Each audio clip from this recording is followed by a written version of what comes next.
Bien, hermanos, estoy en la serie mostrando el camino a Dios y lo agarramos como un lema de la iglesia, de nuestra iglesia. Recuérdense que nuestro nombre es Iglesia Senda de Vida. La senda es un camino, es un caminito estrecho, angosto. La Biblia dice que hay que entrar por la puerta estrecha. Y dice que por el camino ancho van los que hacen el mal. Y que es difícil entrar por la puerta estrecha. Y el camino es difícil de transitarlo también. Es angosto.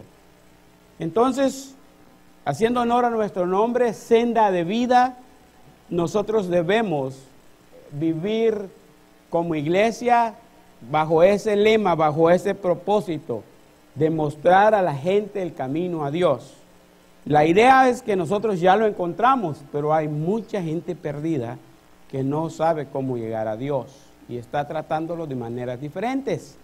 Entonces nosotros vamos a tratar de compartir en este día otro tema más acerca de la serie. Yo mencioné la vez pasada San Juan 14:6. En San Juan 14:6, Jesucristo dijo: yo soy el camino, la verdad y la vida. Nadie viene al Padre si no es por mí. No hay otra manera, es a través de Jesucristo, ¿verdad? Entonces, yo he usado ese versículo y de ahí he sacado 3 mensajes.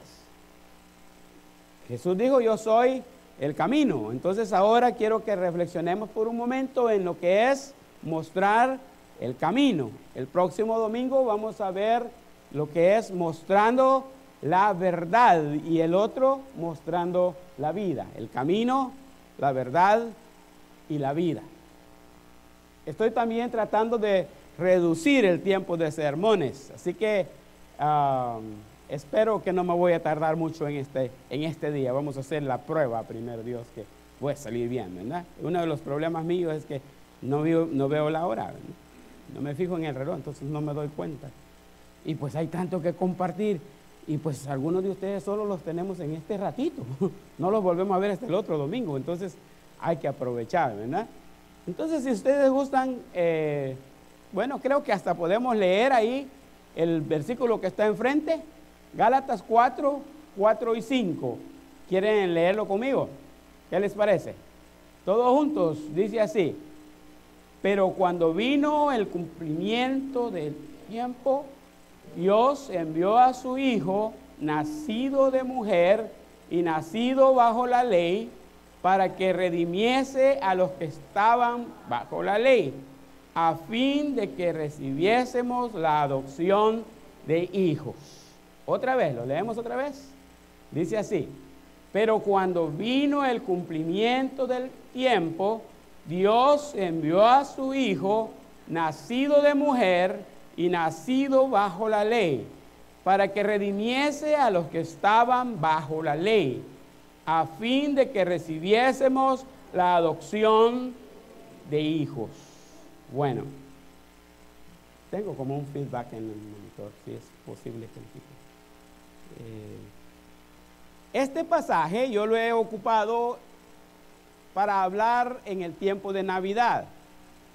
Y tengo que mencionar la Navidad ahorita cuando estamos en junio, ¿verdad?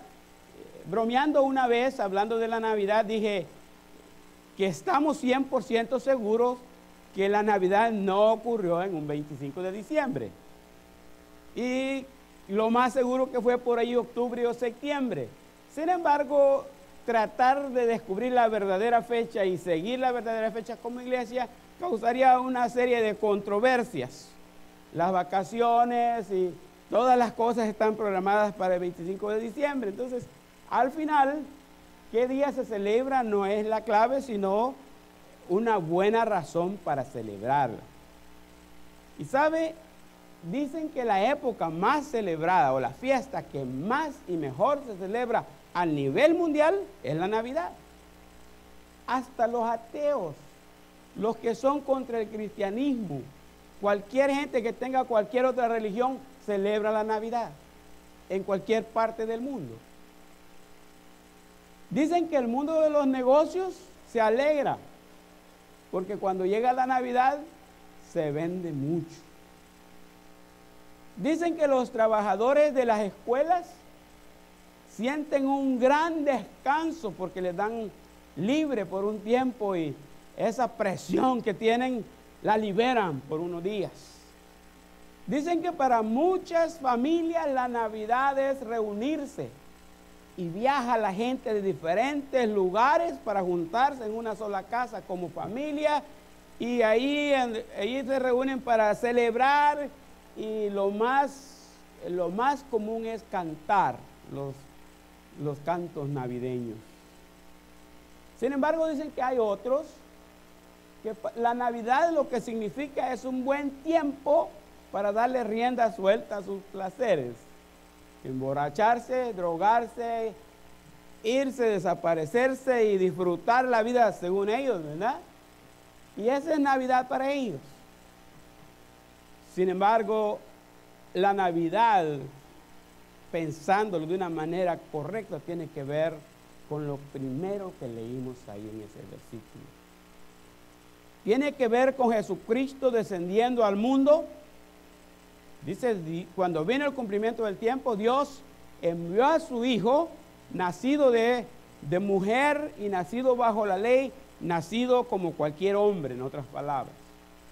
La verdadera Navidad es la que celebra el Emmanuel, el día que Dios se hizo carne, el día que Dios se humanó. Y sabe, yo tengo esos tres pensamientos. Lo que he hecho simplemente es dividir el versículo. ¿Ven los números 1, 2 y 3? Ese es un punto para cada caso del sermón que quiero compartir con ustedes. Lo primero, según lo que vemos en el punto número 1, Jesús vino a este mundo para revelarnos a Dios. A Dios nadie le había dado a conocer. La gente conocía y sabía que existía un Dios. Es más, el hombre durante toda la historia está comprobado que siempre ha tenido deseo de saber cuál es el verdadero Dios. Y por eso es que desde el principio hay el indicio a hacer Dios algo que lo creen superior. El sol es tan alto, es tan maravilloso, es tan fuerte, no lo podemos ver directamente con la vista. Es capaz de secar algo, es capaz de prender fuego en otro lado, es capaz de muchas cosas. El sol tiene poder, hagámoslo Dios. Otro que es también maravilloso, superior a nosotros, no podemos ni tocarlo, es la luna, hagámoslo diosa. Y así desde un principio la humanidad, cuando encuentra a algo que es superior a él, lo tiende a ser Dios. Pero en la Biblia tenemos que en ese pasaje de San Juan 14 están hablando sobre esto y Jesús contesta a una pregunta que le hace Felipe y le dice, el que me ha visto a mí, ha visto a Dios, ha visto al Padre. Jesucristo cuando vino a este mundo, vino precisamente para eso. Es más, cuando usted lee en la palabra de Dios, Hebreos 1, 1 y 2, dice, Dios habiendo hablado en otros tiempos a nuestros padres por los profetas. Habla del Antiguo Testamento y cómo Dios habló a través de la ley, a través de los profetas, a la generación que vivió antes en el Antiguo Testamento. Pero luego dice el versículo 2, en estos postreros tiempos nos ha hablado por su Hijo Jesucristo, a quien constituyó heredero del universo. Entonces tenemos dos cosas. En el pasado, Dios hablaba a través de eventos, a través de profetas y a través de la ley en el Antiguo Testamento, pero la gente no conocía a Dios, no lo podía ver a Dios. Sin embargo, cuando Cristo descendió del cielo y se humanó, Él probó mientras anduvo en la tierra que Él era 100% hombre, nacido de mujer, dice ahí, y viviendo bajo la ley, porque el pueblo de Israel estaba sujeto a la ley mosaica en ese entonces. Y Jesucristo vivió paso a paso lo que el hombre vivía en Israel. como cualquier hebreo, él cumplió la ley. Es más, la Biblia habla que fue perfecto, que fue sin pecado, que no falló ni una parte de la ley. Acuérdense, cuando hablamos de ley, muy fácil viene a nuestra mente los 10 mandamientos, ¿verdad? Y es cierto, la ley fue dada en una tabla de piedra y fue escrita en 10 partes. Fueron 10 mandamientos escritos. La primera vez por la mano directa de Dios y su dedo divino escribió en las piedras, y Moisés solo recibió las piedras ya con los 10 mandamientos escritos. Pero esos 10 mandamientos, cuando Moisés bajó del cerro del monte Sinaí de hablar con Dios y llegó al pueblo, el pueblo se había hecho un ídolo, se había hecho un becerro de oro y estaba perdido idolatrando ese becerro, y se habían olvidado del Dios que estaba dando los 10 mandamientos a Moisés. Dice la historia que Moisés se enojó, y del enojo quebró las tablas de la ley. Ahora Dios hizo un arreglo otra vez y no destruyó a Israel, y le dijo a Moisés: sube de regreso, vamos a trabajar en otras tablas. Pero subió de nuevo Moisés, y cuando y estaban listos ya para escribir la ley, esta vez Dios le dijo: vamos a hacer una cosa, yo no voy a escribir hoy los 10 mandamientos, hoy los vas a escribir tú. Y fue Moisés quien tuvo que escribir los 10 mandamientos otra vez.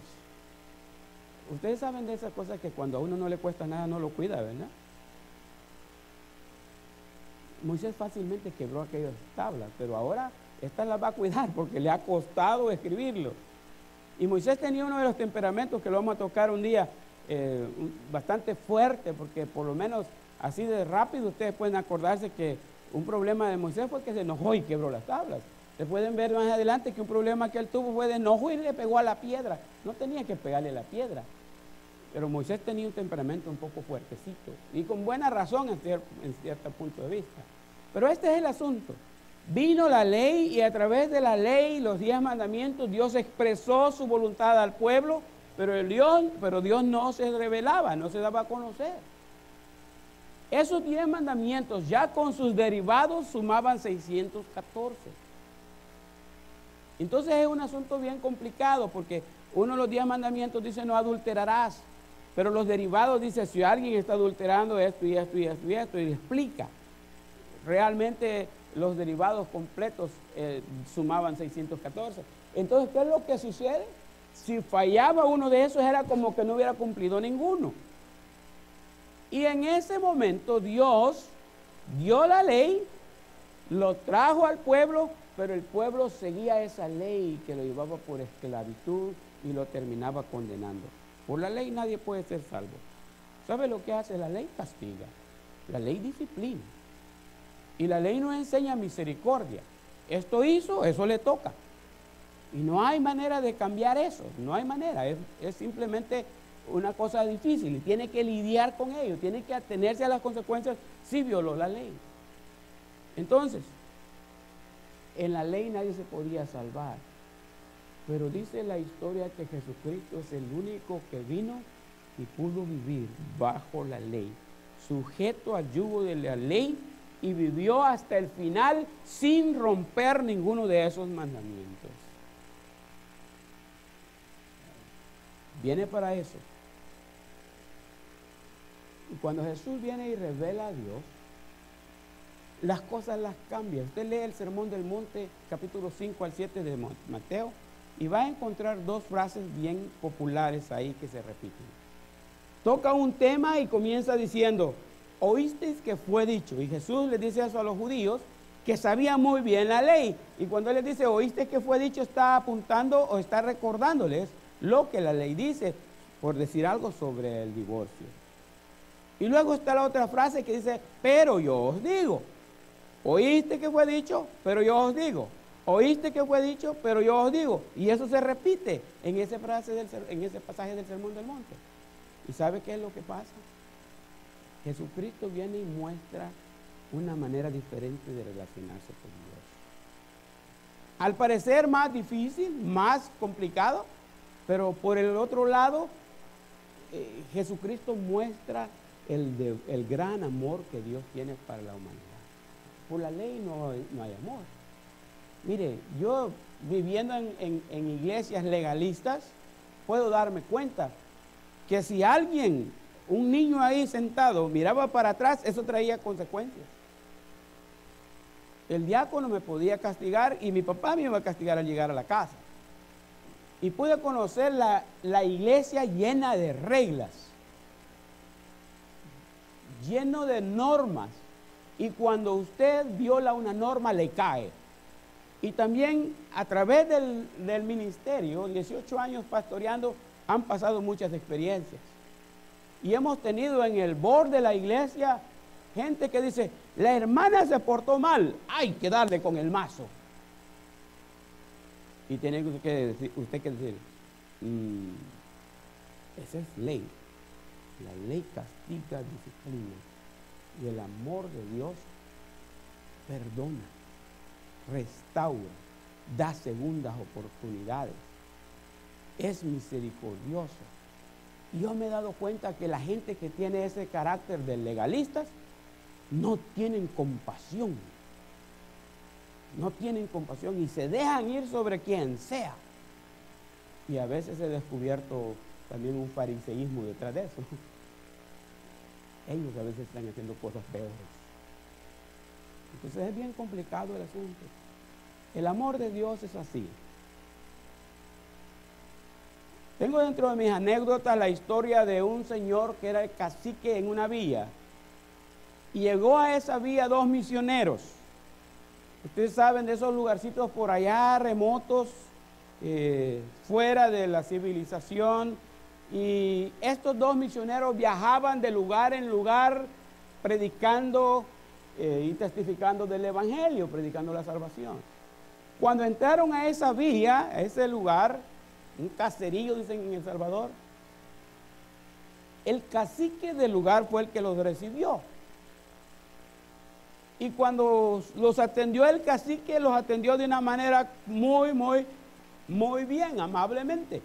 Y dice que comenzó a contarles la historia, el cacique, bienvenidos a nuestra villa, y bueno, en esta villa adoramos al Dios tal, y adoramos al Dios tal, y a este otro Dios. Y le habló de todos los dioses que en esa villa adoraban ellos como pueblo, como tribu.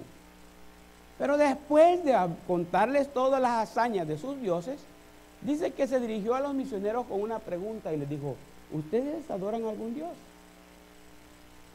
Y uno de los misioneros tomó la palabra y dice que comenzó a contarle del Dios que él adoraba. Dice que después de estar hablando un buen rato el misionero y revelando cómo Dios ama al mundo, se dio cuenta que el cacique de la villa comenzó a llorar. Y comenzó a llorar y siguió llorando y llorando y llorando. Finalmente el misionero se detuvo y le dijo, ¿te ocurre algo? Y este hombre le dijo, bueno, por tantos años aquí me he vivido y he conocido tantos dioses, pero los dioses, todos los dioses a los que nosotros adoramos, nos piden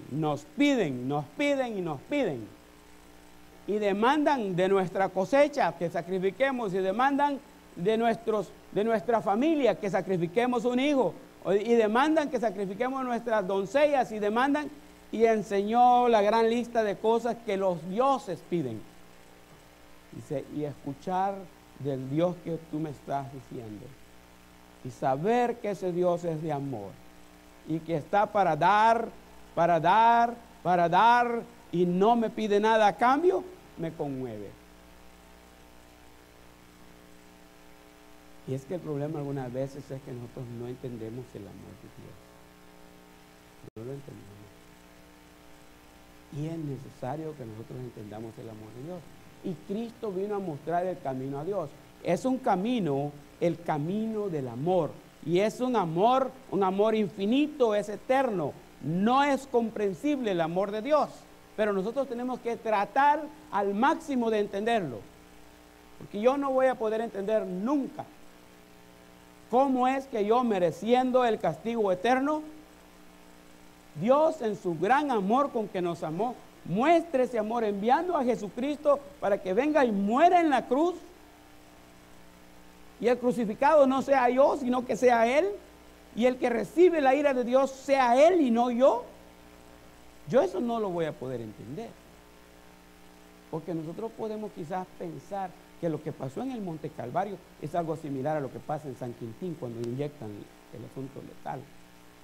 Pero no fue igual. No fue igual. Eso lo hacían a cada rato los romanos. Era parte de la cultura y la sociedad de castigar. Era la manera de aplicar la pena de muerte entonces. Allí habían crucificados todos los días, todas las semanas. Ese cerro estaba lleno de hoyos donde ponían cruces, cruces y cruces. Solamente que la Biblia cuenta la historia de 3 cruces. Pero realmente esa era la pena capital de entonces. Y Jesucristo cuando murió, murió como cualquier malhechor, como cualquier criminal. Es más, fue comparado con Barrabás y Barrabás fue visto mejor que Cristo. A Barrabás liberaron y a Cristo condenaron. Entonces, Jesucristo murió en esa cruz de verdad. Pero cuando usted estudia las 7 palabras que él mencionó desde la cruz, usted se va a dar cuenta que en un momento él clama desesperado: Dios mío, ¿por qué me has desamparado? Ninguno de los que murieron en ese lugar causó lo que Cristo causó. Los cielos se oscurecieron. Hay que ponerle cuidado, porque nosotros viviendo en San Francisco estamos acostumbrados a ver el cielo oscuro, ¿verdad? Por ahí donde yo vivo siempre hay nieblina, ahí está lleno de nieblina todo el tiempo. Pero esa no es la oscuridad que ocurrió en el Monte Calvario. La oscuridad que se dio entonces, el sol se escondió. Hubo tinieblas, dice otro de los evangelios. Hubo tinieblas.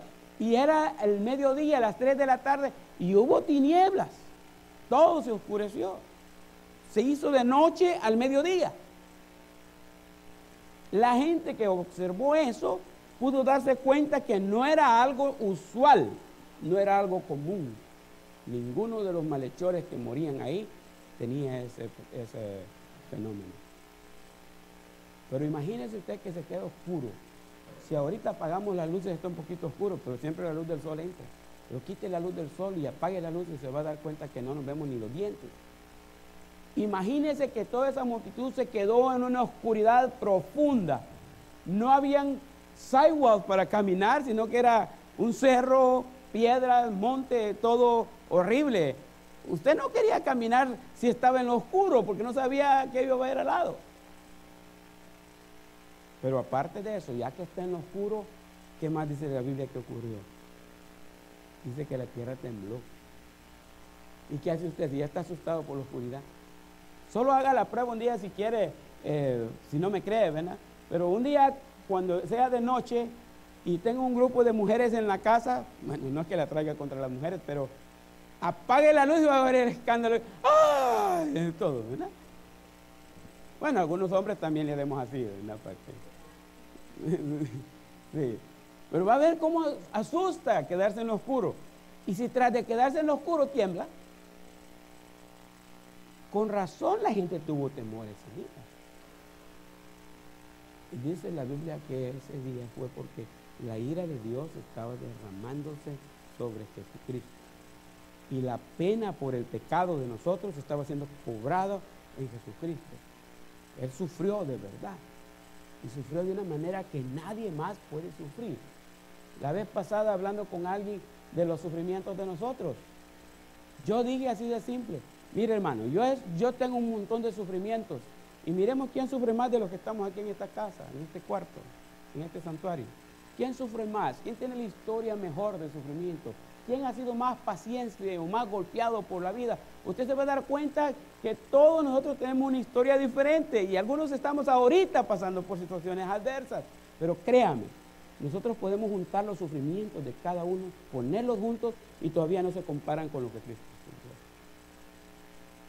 Y pueden juntar los sufrimientos de todo el mundo y ponerlos, y no se compara con lo que Cristo sufrió. Eso lo hizo por amor. Eso lo hizo por amor. Yo no puedo entender cómo, como padre yo, ver a mi hijo que está sufriendo y hacerme del ojo pacho. Eso no se puede. Y por eso que yo le digo, yo no puedo entender el amor de Dios. También Jesucristo reveló el amor de Dios en Él mismo, ¿sabe? Porque Él dijo, nadie me quita la vida, dijo. Yo de mí mismo la pongo.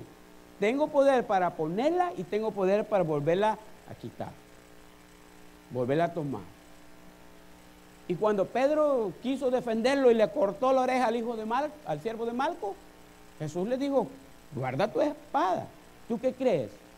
¿Que yo no clamo y de allá arriba descienden 10 legiones de ángeles y me defienden?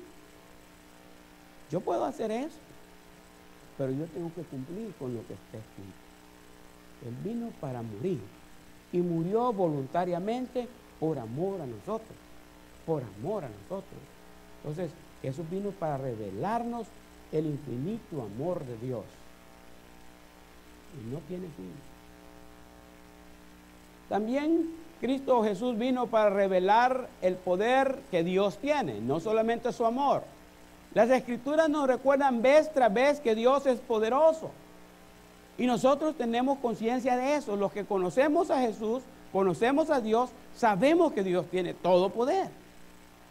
Lo hemos visto actuar en algunos casos de manera un poco leve, pero en otros casos obrar milagros. Dios obra milagros. Hoy día obra milagros. Transforma vidas. Eso lo puede hacer hoy. Y Jesucristo vino a demostrar eso. Sin embargo, la gente sigue siendo ciega al poder de Dios. Sigue siendo ciega. Yo todavía pienso cuando me voy a ir en el avión, Señor, qué bello eres. Le has dado esta sabiduría a la ciencia para que ellos construyan este gran pedazo de metal y de alguna manera le hagan que se sostenga en el aire. Pero al final te agradezco más bien, porque tú se los permites. Porque si en un momento tú no quieres, ese avión no se levanta. O si en un momento tú quieres, ese avión se cae. Y el avión puede tener un desperfecto mecánico bien fuerte como para estrellarse y él con su poder puede detenerlo en el aire. Yo reconozco que la ciencia tiene poder. Yo creo que el poder de Dios es mucho más que la ciencia. Es más, creo que la ciencia recibe su energía de Dios. Pero esto es lo que sucede. Mientras el hombre más crece, más disminuye a Dios. El hombre se hace bien sabio y Dios se hace menos poderoso. Llega un momento que el hombre no ocupa de Dios. No lo ocupa. Tiene tanto dinero que el dinero le da todo lo que necesita. El pobre necesita de Dios porque no tiene dinero y necesita de un milagro para comer el otro día. Pero el rico, como el dinero le da todo, el dinero se convierte en su Dios. Pero el poder de Dios va sobre todo poder. Sobre todo poder. Ahora fíjense en esto. Dios y su poder permanece igual todo el tiempo. Uno de los atributos de Dios se llama inmutabilidad. Los atributos de Dios es omnipotente, omnipresente, omnisciente, es inmutable, es eterno, es santo, es amor. Atributos que Dios tiene nomás, solo Dios los tiene. La inmutabilidad quiere decir que no cambia. O sea, nosotros tenemos que hacer ciertas cosas para mantener la energía, ¿verdad? A mí me tienen hoy haciendo ejercicio. Tengo que hacer ejercicio. Y yo creo que algunos de ustedes, la mayoría, tienen que hacer ejercicio, pero se hacen los viejos pachos, ¿verdad? Como hacía yo antes. Hay que hacer ejercicio, porque si no hacemos ejercicio nos va mal a nosotros. Tenemos que hacer ajustes en nuestra vida. Hay que ir al gimnasio, hay que salir a correr, hay que hacer cualquier cosa, tomar vitaminas. Nada de eso hace Dios, fíjate. Nada de eso hace Dios. Su fuerza y su poder no tiene límite. Él sigue tan potente como ha sido siempre, es eterno. Nunca cambia. Ese poder de Dios es poder asombroso. Y nosotros tenemos que ver ese poder. Y Jesús vino para mostrar ese poder. Cuando estuvo en la tierra, mire, Jesús mostró. Yo no sé qué le parece más admiroso a usted. Ahí tiene un mar todo agitado y una barca que se está hundiendo y los discípulos todos asustados y gritando ahí, nos morimos. Y se dan cuenta que Jesucristo va dormido ahí, van y lo despiertan. Maestro, levántate que vamos a perecer. Y Jesús dice, ¿qué está pasando? Él estaba dormido, tranquilo. No sé cómo puede dormir tranquilo en una situación como esa, ¿verdad? Y no crean que era un barquito de esos que vemos aquí en la bahía, son más grandes que el Bay Bridge. Era un barco pequeño, de esos que con facilidad le da vuelta. Más aparte del mar de Galilea, está rodeado de colinas que dicen que esas colinas hacen que se originen ese tipo de tormentas arremolinadas. Entonces hay remolinos bastante en el mar, bastante seguido. Entonces, ¿qué es lo que pasa? Jesucristo se levanta y dice, mar, calla y enmudece. Y desde ese momento que él dijo, mar, calla y enmudece, dice, se hizo grande bonanza. Bonanza quizás ya no es una palabra muy usada por nosotros, pero hubo una gran calma. Dejó de soplar el viento y las olas dejaron de moverse. Pero la manera que ocurrió en un momento instantáneo. Usted piense por un momento, usted agite el agua y deja de hacerlo y el agua se va a seguir moviendo. O sea, no era solo de quitar el viento para que ya no alborotara las olas, sino que en ese momento que quita el viento, también pone quietas las olas. ¿O será más fácil resucitar a Lázaro, que tenía 4 días de muerte? Podemos ir por todos los milagros y vamos a ver el asombroso poder de Dios. Expulsó demonios, sanó toda clase de enfermedades. Piense, cuando en la Biblia dice que venía un cojo y que llegó, pasó por donde estaba un cojo y lo sanó, piense despacio en lo que dice ahí, o en lo que ocurrió en ese momento. Porque nosotros podemos leer la Biblia así de pasada y decir, y sanó al cojo, ¿verdad? Y ya estuvo. Pero fíjese que había gente ahí, como eran de nacimiento, que estaban así, en el tiempo que no trataban a los niños en el vientre, como nos tratan hoy, ¿verdad? Que los niños nacen hoy, pero bien vivitos y energéticos, porque desde el vientre ya les van poniendo inyecciones, vacunas y tratándolos que nazcan bien. En aquel entonces era bien complicado, había más fenómenos porque no podían hacer nada. Entonces, esos cojos, ¿usted qué cree? ¿Ha visto usted la gente que tiene las rodillas, las piernas todas retorcidas y tiene unas bolas así todas raras y no pueden pararse porque está todo retorcido aquello? Cuando Jesucristo sanó un cojo, yo ya me puedo imaginar la tronazón de huesos, donde está un hueso enderezándose y el otro poniéndose en su lugar y acomodándose los gonces y lo dejaba en el mismo momento, se levantaba y caminaba. Y nada de que 3 meses de terapia en tal parte. Y una vez estaba curado. Y por el milagro que hizo con Naamán, la curación era como la de un niño. A Naamán le restauró la piel leprosa y le hizo la piel como de niño. Sí, las curaciones divinas son así, son naturales y son genuinas. Entonces yo me imagino que este hombre cojo, aunque tuviera 40, 50 años de edad, cuando Cristo le sanó, lo que menos iba a tener en esas piernas era artritis, o una señal de artritis. Estaba curado 100%, sano. El poder de Dios es así. Aparte, una sabiduría infinita.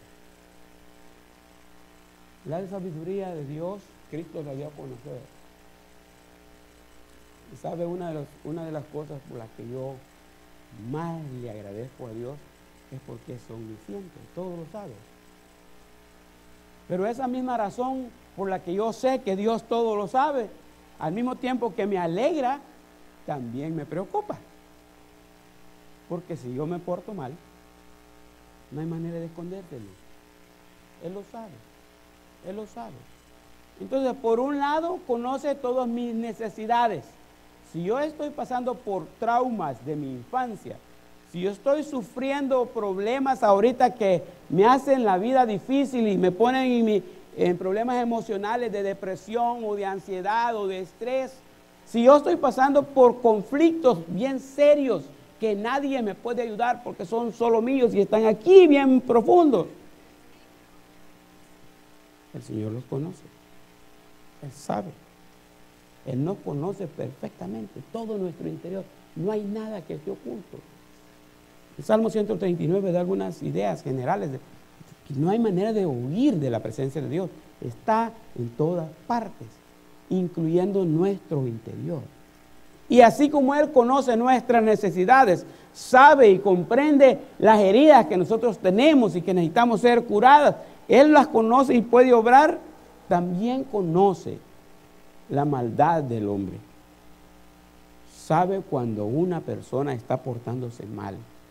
Sabe cuando alguien, aún conociéndole a Él, se muestra con rebeldía. Todo eso también lo sabe. No sabe solamente lo bueno, sabe también lo malo. No sabe solamente las necesidades que tenemos nosotros, sino que sabe también cada vez que nosotros actuamos en contra de su voluntad. El segundo punto dice ahí, para que redimiese a los que estaban bajo la ley. Si Jesucristo vino para mostrarnos quién es Dios, ahí cuando Él revela quién es Dios, muestra el amor, muestra la sabiduría, muestra todo lo que es Dios. Pero en este punto 2 dice, la razón por la que Cristo vino al mundo no fue solo mostrar quién es Dios. La tarea de Jesucristo al venir a este mundo fue redimir. Redimir. Y la palabra redimir es una situación, es una palabra que puede dividirse en tres partes. La primera es redimir, quiere decir comprar en el mercado. Y nosotros como hijos de Dios, como creación de Dios, perdón, no como hijos de Dios, estábamos sujetos al pecado, sujetos a la esclavitud del diablo. Cuando el hombre pecó, le entregó el poder al diablo. Y el diablo es quien tiene control de todo y de todos. La creación fue sujetada al diablo. Jesucristo le llamó en una ocasión al diablo el Dios de este siglo, refiriéndose a que Él es el Dios de todo lo que existe. Y el diablo es engañador, entonces va a hacerle creer al hombre que hay otros dioses. Y bueno, podemos entrar en las características del diablo y saber que es destructor, que él no es una persona de bien. Lo que va a buscar es dividir, destruir y desaparecer todo. Esa es la característica del diablo. Entonces, ¿qué es lo que sucede? Cuando Cristo vino y murió en la cruz del Calvario, redimió al hombre del poder del pecado y del poder del diablo y del poder de la muerte. Eso quiere decir pagar un rescate. Pagó un rescate. El precio que había que dar para ser liberados, Cristo lo pagó. Entonces Él nos compró de la esclavitud del diablo. La segunda palabra de redención tiene que ver con comprar y sacar del mercado. Bueno, yo honestamente en mi ignorancia, para mí en El Salvador solo existían mercado central, el mercado cuartel. Para mí esos eran los mercados, ¿verdad? Entonces, yo entendía ir al mercado y comprar algo ahí, incluyendo un esclavo. Pero cuando dice comprar y sacar del mercado, no quiere decir lo sacó de ahí del mercado y lo puso en la calle. Sino que la palabra mercado en este caso tiene que ver con, en Estados Unidos vamos a decirlo, el market price. Lo quitó de venta. Quitarlo del mercado quiere decir ya no está en venta. Entonces Cristo nos redimió, nos compró en el mercado y nos redimió en segunda etapa al sacarnos del mercado o al quitarnos de venta. Ya no estamos en venta y no hay un riesgo de que en el futuro el diablo venga y diga, vendeme a Mario de regreso, porque ya no estoy en venta. Pero la tercera palabra es el seguimiento, comprar y sacar del mercado, quitarlo de venta, y la tercera palabra es poner en libertad. Oficialmente, Cristo nos compró y le pagó al diablo por nosotros. Ahora nosotros no somos esclavos del diablo, pero como nosotros no pagamos la suma, ahora somos esclavos del que pagó por nosotros, esclavos de Jesucristo. Pero Jesucristo dijo estas palabras: ustedes no son esclavos míos, ustedes son mis amigos. Y nos ve a nosotros como amigos. Y por eso dice Juan, que si el Hijo os libertare, seréis verdaderamente libres, libres. La tercera parte de la redención. Cristo vino y obró la redención por nosotros. Entonces, esto es lo que pasa, miren. El hombre necesita ser liberado y redimido del pecado. Cuando usted lee el Evangelio o la vida de Jesucristo, usted se va a dar cuenta, Evangelio significa buenas nuevas de salvación. ¿Qué quiere decir? Que nos va a liberar de un mundo de condenación y nos va a poner en el mundo de la salvación. Hay un asunto cuando, otra vez volviendo a Navidad, cuando María aparece embarazada, José no la había tocado y José estaba todo frustrado. ¿Qué pasó aquí? Yo conozco a María y ella no es una infiel. Pero la historia que me cuenta de que del Espíritu Santo, eso está raro, nunca ha ocurrido. Y yo ya me puedo imaginar al José todo frustrado. Pero de repente se le aparece un ángel y le dice, no tengas miedo. Cuando nazca el niño, le vas a poner por nombre Jesús. Y le dice, se va a llamar Jesús porque Él salvará al hombre de sus pecados. Cuando Cristo vino a esta tierra, desde el momento que iba a nacer o que ya estaba concebido en el vientre, venía con una misión. ¿Cuál era su misión? Salvar al hombre de sus pecados, redimirnos. Esa era la misión de Cristo. Él venía solamente para esa misión. Entonces, el hombre, como es pecador, se rebela contra Dios y no acepta la salvación en Cristo, porque el hombre lo que quiere es ser igual que Dios. Entonces hoy día miramos cuántas cosas ocurren, pero el hombre no acepta que este libro tiene solución. Es tan controversial este libro para muchos, es tan simple para mí, y que yo puedo entender que con la ayuda del Espíritu Santo este libro hay mucha iluminación y uno entiende muchas palabras. Yo sé que este libro es profundo, tan profundo que no hay quien lo entienda en cabalidad. ¿Por qué? Porque meterse y conocer este libro, cada vez uno va metiéndose y conociendo más a Dios, y a Dios no hay quien lo llegue a conocer. Pero este libro es la clave para vivir bien, para entender las cosas y hacer las cosas correctas. Pero ¿qué hace el hombre? No Biblia. No Biblia. Y si menciona a Dios, peligroso. Está viendo una caricatura que no les cuento exactamente lo que había en las redes sociales, porque habían 3 alumnos en, ¿cómo le llaman? En detention, esperando para ver el director de la escuela. ¿Y por qué estás aquí? Yo estoy aquí por tal cosa, dice uno. Bueno, había hecho algo bien mal, había dicho algo bien mal. Y tú le dicen al otro, yo estoy aquí por tal cosa, y algo terrible parecido a lo que él hizo. Por eso estaba en detention. ¿Y tú por qué estás aquí? Oh, porque dije la palabra Christmas en la clase. Dice. Llegamos al punto ahora que usted menciona a Dios en la escuela y lo penalizan.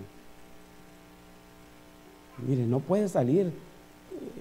Pareciera que estamos en tierra de libertad, pero no podemos adorar a Dios tan libremente. Gracias a Dios que en este cuarto podemos. Pero afuera hay una serie de situaciones y normas que le ponen a uno para poder adorar a Dios. Y yo me fui a meter al City Hall, aquí de South City, para averiguar qué tanto podíamos salir, qué tan correcto era salir por las calles y evangelizar, ¿verdad? Y bueno, el domingo de resurrección, ahí en las gradas de la librería, tener un culto y cantar ahí, o en Navidad, cantar los cantos de Navidad como iglesia. Mire, hay una serie de reglas y pólizas y cosas que hay que firmar, usted ni se imagina. Puede pararse en el sidewalk y cantar, ¿verdad? Puede pararse en el sidewalk y cantar, pero no pueden ser muchos, porque si alguien viene por el sidewalk, no tiene que estar bloqueado, tiene que estar abierto para que la gente camine. Bueno, es para que tengan la idea, es complicadísimo. Sin embargo, en coalición ahí con las iglesias de Estado San Francisco, estamos trabajando en algo para septiembre que creo que va a ser algo bueno. Váyanse preparando porque logramos esta semana, nos dieron permiso de que tengamos un día en el parque y vamos a juntarnos todas las iglesias de Sur San Francisco en el Parque Orange. Y vamos a tener, la ciudad esta tradicionalmente tenía algo que le llamaban a Day in the Park, ahí en el Parque Orange, en septiembre, y el año pasado ya no lo tuvieron. Entonces, en una reunión de pastores de aquí de South City, alguien dijo qué bueno sería si nosotros pudiéramos sustituir ese día.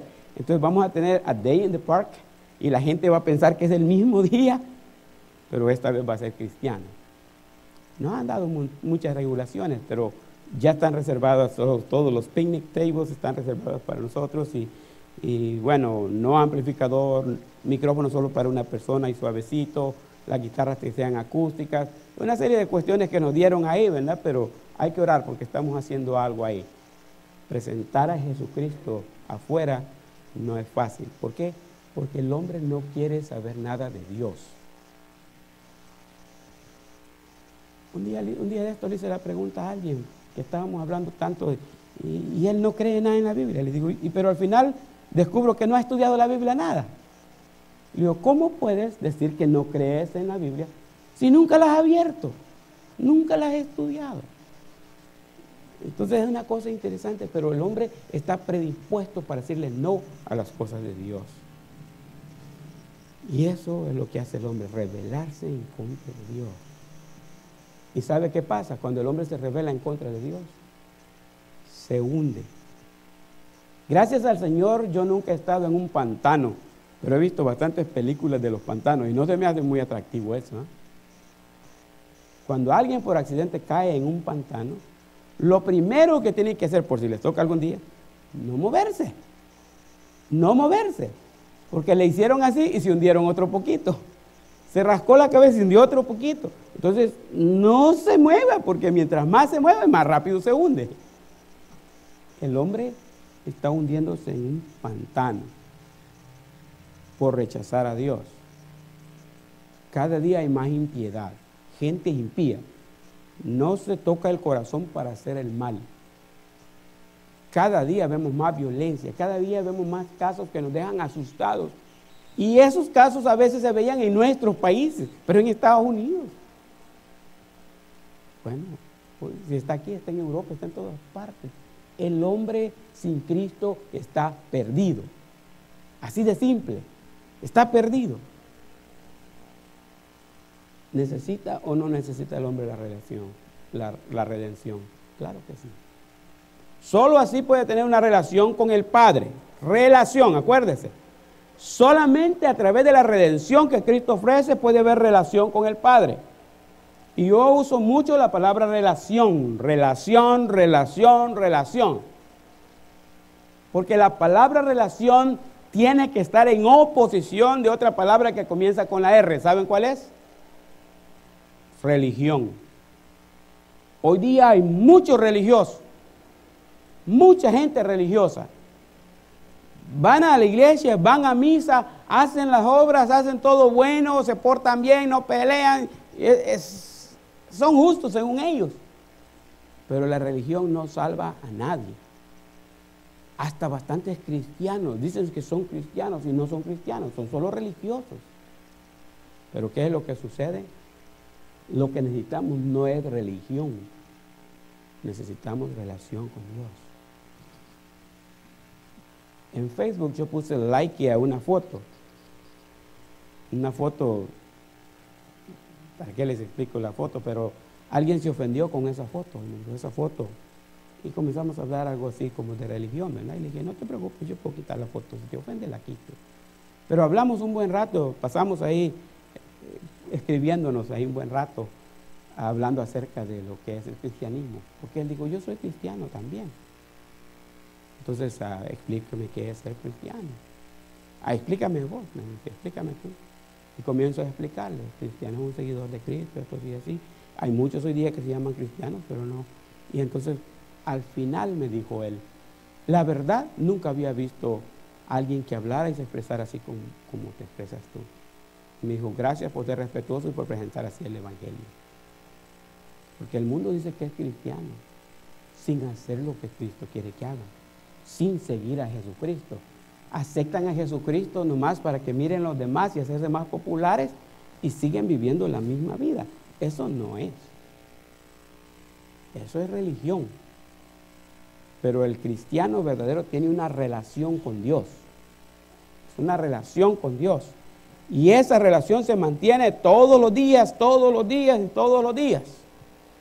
No solamente Cristo al redimirnos restaura esa relación con Dios porque estaba perdida, sino que cuando Jesucristo hace eso, también nos hace pertenecer a la familia de Dios. Y nosotros nos convertimos en hermanos en la fe. Hermanos, si quieren indagar más en el tema, deben saber esto.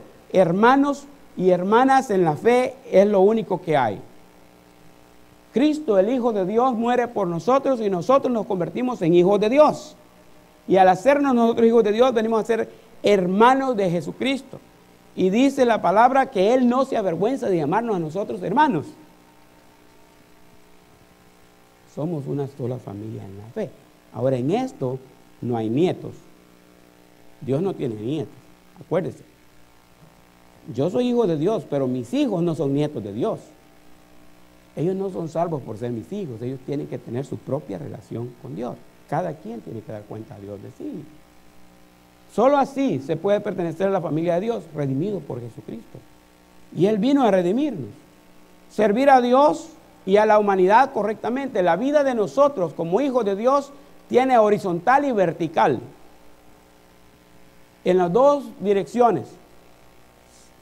Nos comunicamos con Dios y servimos a Dios en el trabajo que Él está haciendo en este mundo. Y al servir a Dios servimos a todos los humanos. No solamente los de la iglesia, sino a todo ser humano que necesita de nuestro servicio. La comunidad, la sociedad necesita de nuestra ayuda.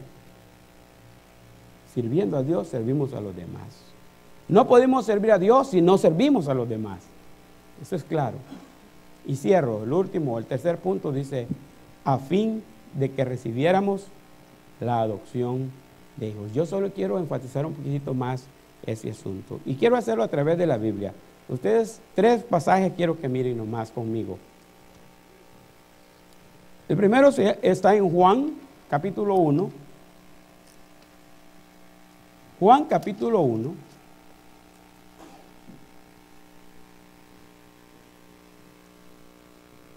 (11, 12 y 13).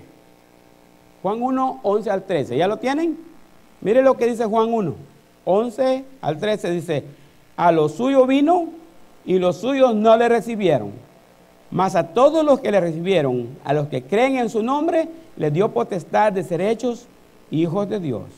Los cuales no son engendrados de sangre, ni de voluntad de carne, ni de voluntad de varón, sino de Dios. 3 cosas. La primera, a los suyos vino. Él vino al pueblo de Israel. Israel no lo recibió. ¿Qué hizo Israel con Jesucristo? Lo crucificó. Lo crucificó. Segundo, el versículo 12 dice, más a todos los que le recibieron, a los que creen en su nombre, les dio potestad de ser hechos. Al creer en Jesucristo, nosotros nos convertimos en hijos de Dios. Nos dio el poder de ser hechos hijos de Dios. Somos hijos de Dios por creer en Jesucristo, no por creación. Acuérdense de esto. Mucha gente hoy día le va a decir, es que todos somos hijos de Dios. No es así. No todos somos hijos de Dios. Entonces los cristianos son egoístas porque dicen que solo ellos son hijos de Dios. Tampoco, no es por egoísmo. Es que eso está establecido así. El que cree en Cristo tiene la vida. El que rehúsa a Jesucristo no verá la vida. Todos somos creados por Dios, pero no todos somos hijos de Dios. El carpintero creó este mueble, pero este mueble no es hijo del carpintero. Así de simple. La tercera cosa, el versículo 13. No somos engendrados de, ¿qué dice ahí? De sangre, ni de voluntad de carne, ni de voluntad de varón, sino de Dios. Hermanos en la carne, ¿verdad? Tengo a mi hermano aquí conmigo. Tengo sobrinos en la carne. Tengo 3 hermanas por allá en otro lado, en la carne.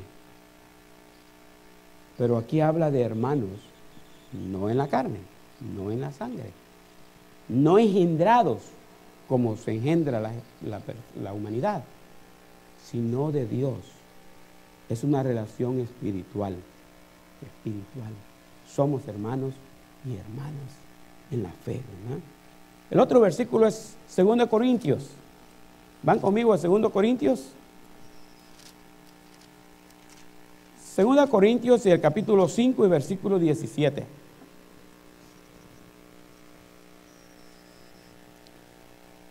¿Ya lo tienen? 2 Corintios 5, 17. Miren lo que dice el versículo ahí.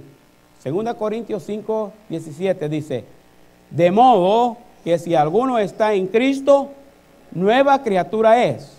Las cosas viejas pasaron y aquí todas son hechas nuevas. Leemos de nuevo. De modo que si alguno está en Cristo, nueva criatura es. Las cosas viejas pasaron y aquí, yo iba a decir algunas son hechas nuevas, pero dice todas, ¿verdad? Pues este es lo bonito de convertirse al cristianismo. Su vida cambia. Y ese es el asunto. Dice ahí, de modo, o sea, de manera que. O sea, si alguien dice que está en Cristo, esto es lo que ocurre en él. Eso es lo que está diciendo el versículo. Nueva criatura es. Es como ser creado de nuevo. ¿Sabe que a Jesucristo se le conoce como el nuevo Adán? El viejo Adán es el que nos llevó al pecado allá en el huerto del Edén, y Jesucristo es el nuevo Adán que nos liberta del pecado. Y como que Dios nos diga borrón y cuenta nueva. Todo lo que ha pasado en la historia de la humanidad se queda atrás. Perdono tus pecados pasados, presentes y de futuro. Y ahorita, todas las cosas viejas que pasaron, se olvidan. Un día voy a entrar en ese detalle, cómo es que Dios olvida nuestros pecados. Porque sabe, Dios perdona. Y perdona genuinamente, no como nosotros, ¿verdad? Perdonamos, pero no olvidamos.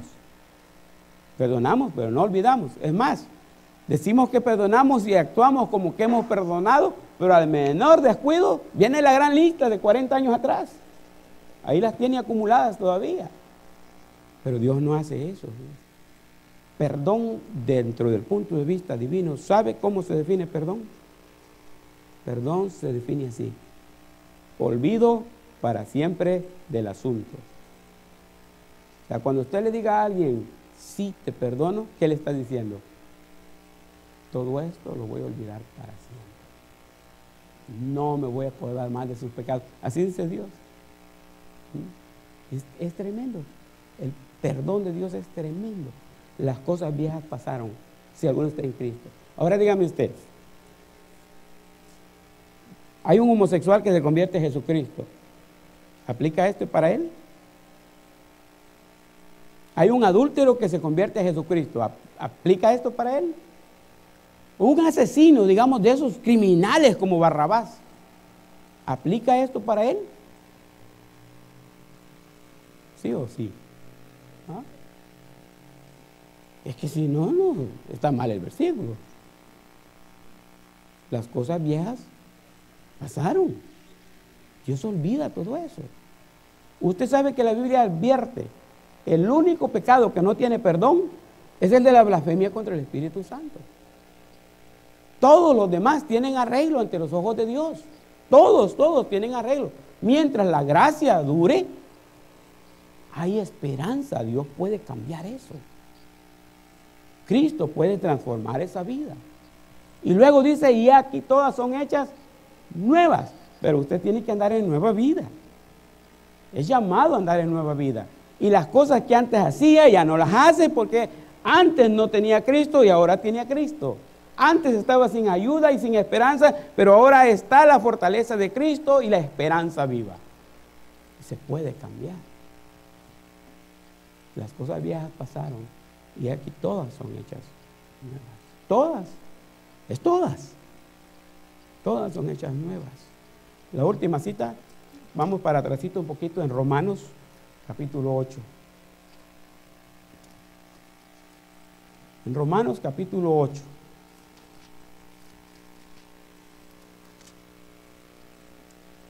Y allí en el capítulo 8 Romanos capítulo 8.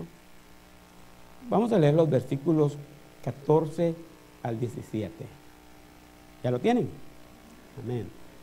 Romanos 8, 14 al 17 dice así: porque todos los que son guiados por el Espíritu de Dios, estos son hijos de Dios. Pues no habéis recibido el espíritu de esclavitud para estar otra vez en temor, sino que habéis recibido el espíritu de adopción, por el cual clamamos: Abba, Padre. El Espíritu mismo da testimonio a nuestro espíritu de que somos hijos de Dios. Y si hijos, también herederos de Dios y coherederos con Cristo, si es que padecemos juntamente con Él, para que juntamente con Él seamos glorificados. Yo oigo esto y yo me gozo. Yo me gozo. Primero, ¿cómo se define quién es y quién no es cristiano? El que es guiado por el Espíritu de Dios. Y voy a hacerlo así. Para mi izquierda está la carne, para mi derecha está el Espíritu, Gálatas 5. Y esta es una línea que separa las obras de la carne y las obras del Espíritu. Usted puede leer el pasaje en su casa, en Gálatas 5, donde dice: manifiestas son las obras de la carne, del 13 en adelante creo que está. Y va a leer toda la lista que hay ahí, como de 18 cualidades, 24 creo, cualidades o características de lo que es andar en carne, en la carne. Y va a leer 9 nomás de lo que es andar en el Espíritu. Gálatas 5, 22 y 23, lo que es andar en el Espíritu. En el Espíritu usted anda y dice que es amor, gozo, paz, paciencia, benignidad, bondad, fe, mansedumbre y templanza. Contra tales cosas no hay ley. Usted da el fruto del Espíritu Santo y hace esas 9 cosas, el policía nunca lo va a parar. No va a tener enojos, no va a tener nada, porque todo eso, no hay ley contra eso. Ahí está la clave. Esos 9 ingredientes que tiene el fruto del Espíritu Santo. Pero manifiestas son las obras de la carne. Son ira, enojo, hechicería y un montón de cuestiones ahí. Adulterio, fornicación y todo eso. Por esto somos nosotros en Cristo. Tenemos la opción. Digo pues, andad en el Espíritu, dice, y no satisfagáis los deseos de la carne. Y yo, para andar en el Espíritu, voy a comenzar a caminar aquí y más para allá. Y mientras más ando en el Espíritu, más consagro mi vida, más me acerco a Dios, más fortaleza recibo, más fuerte soy contra las acechanzas del enemigo, más sólido cada vez que viene una tentación, no me toca, no caigo, porque ando en el Espíritu. Pero esto es lo que he encontrado yo, que a propósito nosotros, sabiendo que tenemos que andar lo más lejos de esta línea, decidimos quedarnos aquí en la línea. Voluntariamente decidimos, esta es la línea que yo quiero caminar en el Señor. ¿Por qué? Porque de repente hay algo aquí que me atrae, ¿no? Ay, pero un cigarrito de vez en cuando. Dicen que no es pecado tomar vino y que puede ir al baile y que no sé qué cuestiones. Y entonces usted comienza a coquetear con el mundo y a coquetear con la carne y a coquetear con las cosas del diablo. Y va dejando las cosas de Dios por si le queda tiempo. Y cuando menos pensamos nosotros, hermanos, estamos desgarrados, revolcándonos en el lodo cenagoso, cuando deberíamos vivir vidas santas, vidas limpias, listas siempre para presentar defensa del Evangelio, dando buen testimonio de lo que es la obra transformadora de Dios, enseñando al mundo que nosotros somos hijos de Dios. Hijos de Dios. Cierro. ¿Dónde estaba Jesucristo? En el cielo, ¿verdad? Cristo vino porque el hombre estaba en guerra con Dios, porque la paga del pecado es muerte, y nosotros estando en pecado estábamos en muerte para con Dios, condenación eterna. Había necesidad de un Salvador. Cristo desciende para salvarnos, y al bajar, Él nos salva y restaura nuestra relación con Dios. Él restaura nuestra condición con Dios. Él se va al cielo y nos deja aquí en la tierra, pero ya con vidas diferentes. Ahora nosotros también somos hijos de Dios. Y como hijos de Dios tenemos una misión en esta tierra. Hablaba la vez pasada que nosotros somos embajadores de Cristo. Y Él ya se fue, está allá arriba en el cielo, está a la diestra del Padre, pero envió para nosotros el Espíritu Santo, el Espíritu de poder, para que nosotros continuemos la obra que Él comenzó hasta que Él venga otra vez. Yo creo que usted y yo tenemos una misión y quiero dejarlo con ese pensamiento hoy.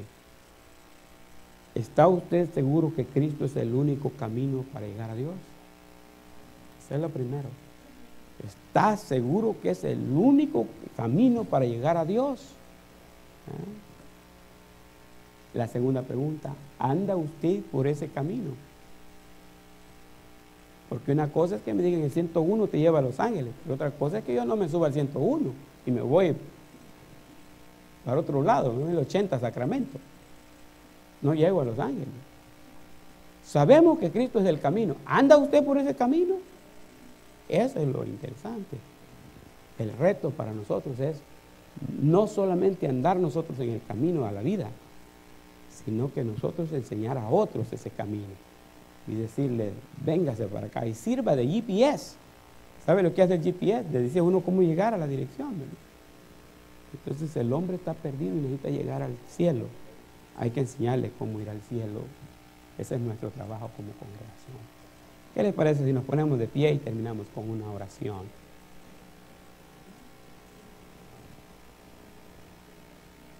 En esta oración yo voy a orar para cerrar la actividad de hoy y voy a orar también pidiendo la bendición por los alimentos que están ahí arriba.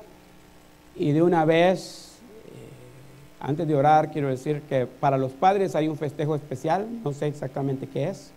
Por ser padre me han tenido en secreto bastante. Pero dicen que ahí arriba hay una mesa donde quieren que nos sentemos solamente los papás. Y tiene ahí un nombre en la silla, ahí hay una cosita, una cajita, no sé si, espero que no sea bomba la que hay envuelta, ¿no? Hay una cajita ahí, dice, ¿verdad? Y que en la cajita está el nombre de cada uno de nosotros. Vamos a buscar los nombres ahí y a sentarnos ahí donde está esa cajita, ¿verdad? Y que ellos nos van a servir. Los demás tienen que servirse solos, pero a los papás nos van a servir el plato en la mesa, dice, ¿verdad? Así que sigamos esa instrucción y vamos a compartir ahí arriba esos alimentos que han sido preparados con mucho amor, ¿verdad? Oramos. Padre que estás en gloria, queremos darte muchas gracias por el privilegio sagrado que tuvimos de estar hoy aquí, en este santuario, lugar que tú has proveído para que tu pueblo se reúna y estudie de tu palabra y cante alabanzas a ti y te adoremos a través de todo lo que hacemos. Y gracias, Padre, por poder compartir tu palabra en este momento, por recibir de ella el llamado que tú nos haces, por aprender de ella, Señor, cada vez que la abrimos. Y te agradecemos, Señor, la bendición que hemos tenido para compartir aquí, pero también te agradecemos por los alimentos que han sido preparados para festejar y rendir honor a los papás en este día. Gracias, Padre, por ese privilegio de poder experimentar lo que es ser papá. Y sabemos, Señor, que tú tienes propósito con cada uno de nosotros y con nuestros hijos también. Y te alabamos y te bendecimos por hacernos parte de esta comunidad, de este grupo. Y te alabamos y te bendecimos porque podemos allá conocernos un poco más, hablar unos con otros y compartir de nuestra vida, Señor, ayudarnos y orar unos por otros. Gracias por las personas que participaron en preparar ese festejo y te agradecemos que todo lo que hagamos en el compañerismo en la segunda planta sea dirigido con tu poder. En el nombre de Cristo Jesús te agradecemos todo. Amén. Bien, hermanos, vamos todos para la segunda planta.